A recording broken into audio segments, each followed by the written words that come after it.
The E01 error code on a Braun coffee maker indicates issues with the water level in the water tank or malfunctioning sensors.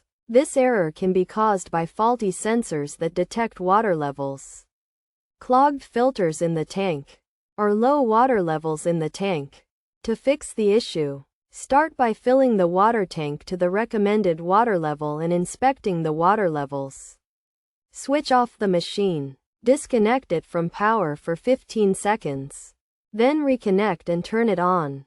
If the issue persists, try descaling the coffee maker by removing the filter holder, adding water and a cleaner to the machine's water reservoir, and initiating the descaling program by pressing the clean button and then the brew button while the green light flashes. If none of these solutions work, it may be necessary to contact repair professionals for assistance.